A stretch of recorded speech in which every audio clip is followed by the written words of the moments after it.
Chapter 2. The Garden of Live Flowers. "I should see the garden far better," said Alice to herself, "if I could get to the top of that hill, and here's a path that leads straight to it. At least, no, it doesn't do that. after going a few yards along the path and turning several sharp corners. But I suppose it will at last. But how curiously it twists. It's more like a corkscrew than a path. Well, this turn goes to the hill, I suppose. No, it doesn't. This goes straight back to the house. Well then, I'll try it the other way." And so she did, wandering up and down and trying turn after turn, but always coming back to the house, do what she would. Indeed, once, when she turned a corner rather more quickly than usual, she ran against it before she could stop herself. "It's no use talking about it," Alice said, looking up at the house, and pretending it was arguing with her. "I'm not going in again yet. I know I should have to get through the looking-glass again, back into the old room, and there'd be an end of all my adventures." So, resolutely turning her back upon the house, she set out once more down the path, determined to keep straight on till she got to the hill. For a few minutes all went on well, and she was just saying, "I really shall do it this time," when the path gave a sudden twist and shook itself, as she described it afterwards, and the next moment she found herself actually walking in at the door. "Oh, it's too bad," she cried. "I never saw such a house for getting in the way. Never." However, there was the hill, full in sight, so there was nothing to be done but start again. This time she came upon a large flower-bed, with a border of daisies and a willow tree growing in the middle. "Oh, tiger lily," said Alice, addressing herself to one that was waving gracefully about in the wind. "I wish you could talk." "We can talk," said the tiger-lily, "when there's anybody worth talking to." Alice was so astonished that she could not speak for a minute. It quite seemed to take her breath away. At length, as the tiger-lily only went on waving about, she spoke again in a timid voice, almost in a whisper. "And can all the flowers talk?"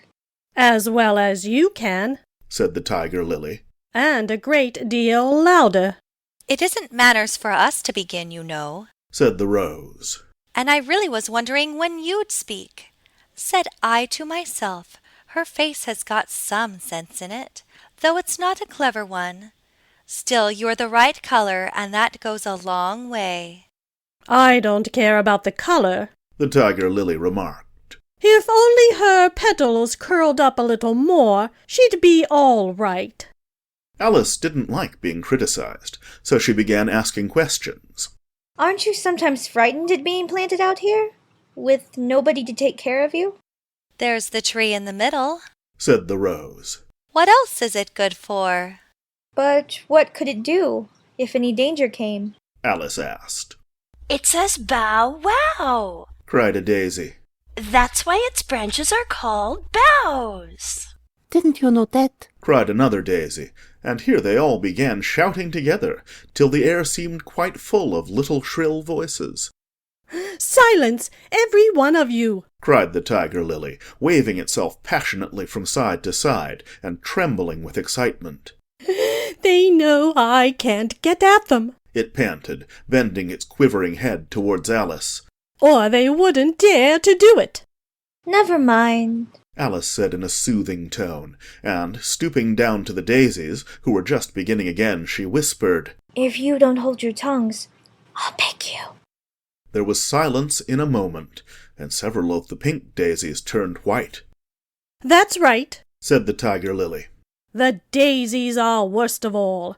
When one speaks, they all begin together, and it's enough to make one wither to hear the way they go on." "How is it you can all talk so nicely?" Alice said, hoping to get it into a better temper by compliment. "I've been in many gardens before, but none of the flowers could talk." "Put your hand down and feel the ground," said the tiger-lily. "Then you'll know why." Alice did so. "It's very hard," she said. "but I don't see what that has to do with it." "In most gardens," the tiger-lily said, They make the beds too soft, so that the flowers are always asleep.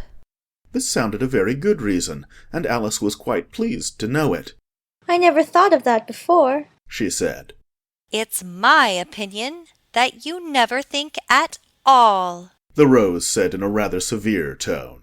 I never saw anybody that looks stupider, a Violet said so suddenly that Alice quite jumped, for it hadn't spoken before.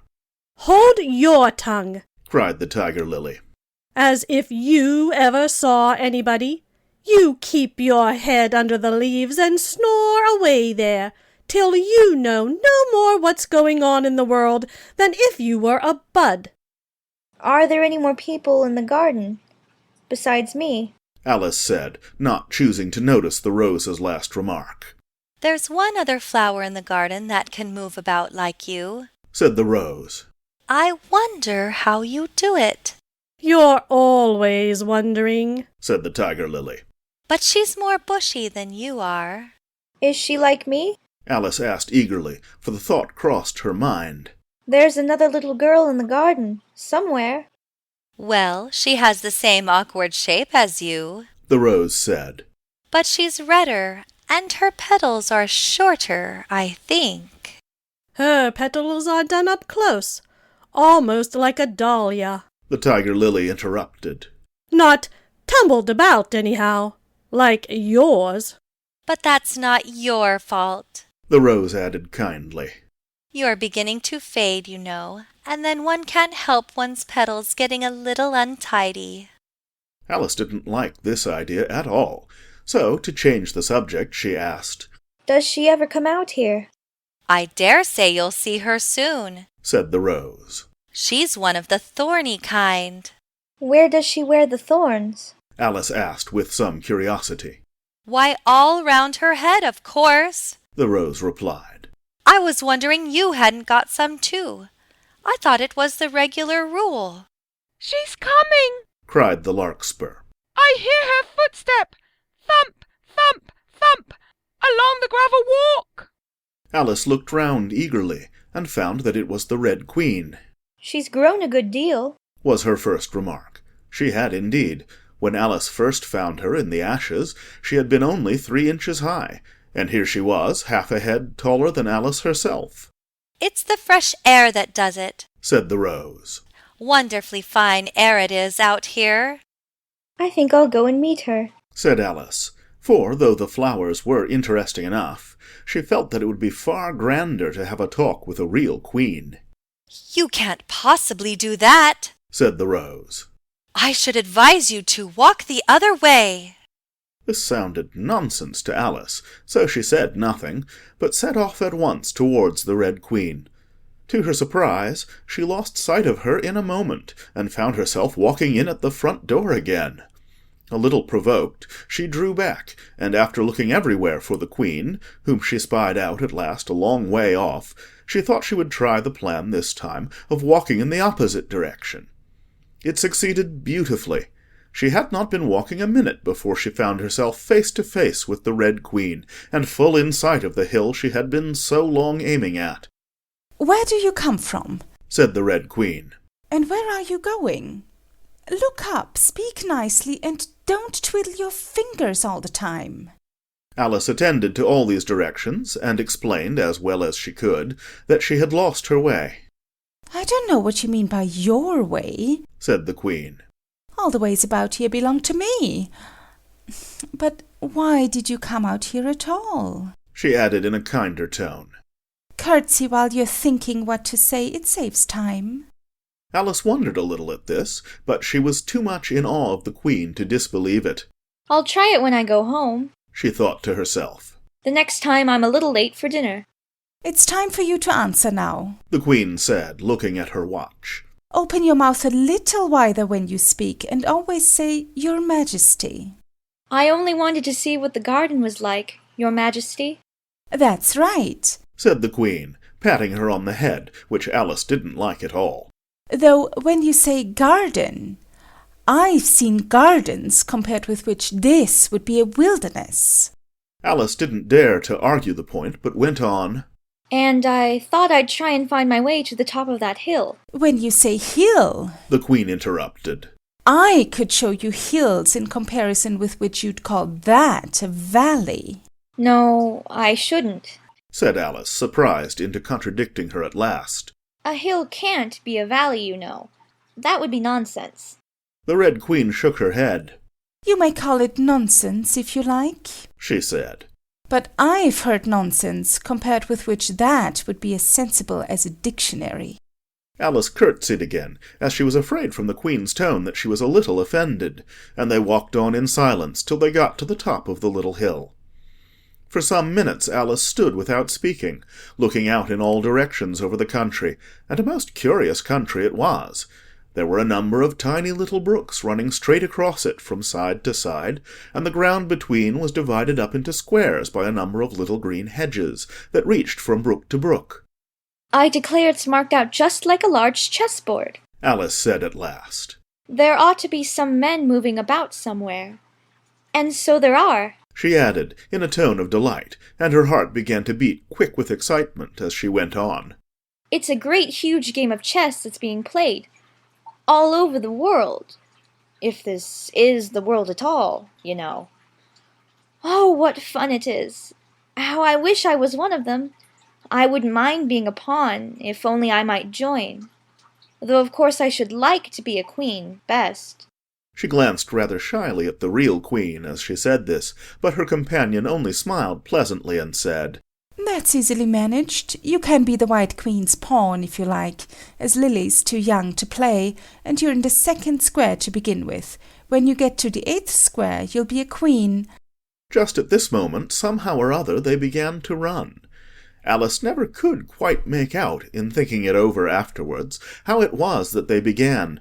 All she remembers is that they were running hand in hand, and the Queen went so fast that it was all she could do to keep up with her. And still the Queen kept crying, Faster! Faster! But Alice felt she could not go faster, though she had not breath left to say so. The most curious part of the thing was that the trees and the other things round them never changed their places at all. However fast they went, they never seemed to pass anything. I wonder if all the things move along with us, thought poor puzzled Alice. And the Queen seemed to guess her thoughts, for she cried, Faster! Don't try to talk! Not that Alice had any idea of doing that. She felt as if she would never be able to talk again, she was getting so much out of breath. And still the Queen cried, Faster! Faster! and dragged her along. Are we nearly there? Alice managed to pant out at last.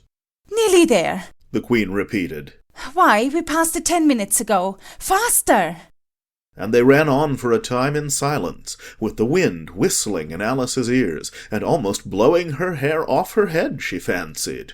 Now! Now! cried the Queen. Faster! Faster! And they went so fast that at last they seemed to skim through the air, hardly touching the ground with their feet, till suddenly, just as Alice was getting quite exhausted, they stopped, and she found herself sitting on the ground, breathless and giddy.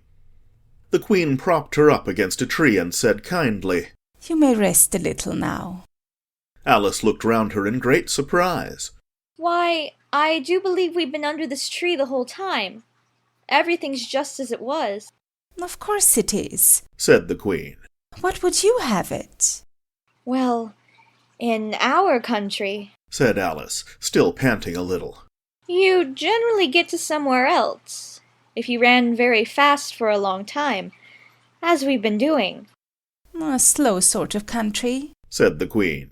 Now, here, you see, it takes all the running you can do to keep in the same place. If you want to get somewhere else, you must run at least twice as fast as that. I'd rather not try, please, said Alice. I'm quite content to stay here, only I am so hot and thirsty. I know what you'd like, the Queen said good-naturedly, taking a little box out of her pocket. Have a biscuit? Alice thought it would not be civil to say no, though it wasn't at all what she wanted. So she took it, and ate it as well as she could, and it was very dry, and she thought she had never been so nearly choked in all her life. While you're refreshing yourself, said the Queen, I'll just take the measurements. and she took a ribbon out of her pocket marked in inches, and began measuring the ground, and sticking little pegs in here and there. At the end of 2 yards, she said, putting in a peg to mark the distance, I shall give you your directions. Have another biscuit? No, thank you. said Alice. One's quite enough. Thirst quenched, I hope, said the Queen. Alice did not know what to say to this, but luckily the Queen did not wait for an answer, but went on. At the end of 3 yards, I shall repeat them, for fear of your forgetting them. At the end of 4, I shall say goodbye, and at the end of 5, I shall go.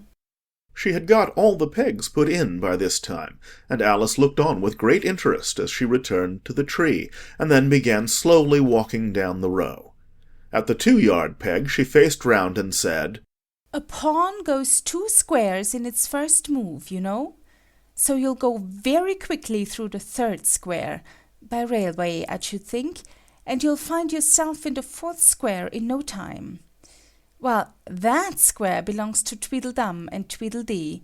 The 5th is mostly water. The 6th belongs to Humpty Dumpty. But you make no remark? I didn't know I had to make one. Just then. Alice faltered out. You should have said. It's extremely kind of you to tell me all this.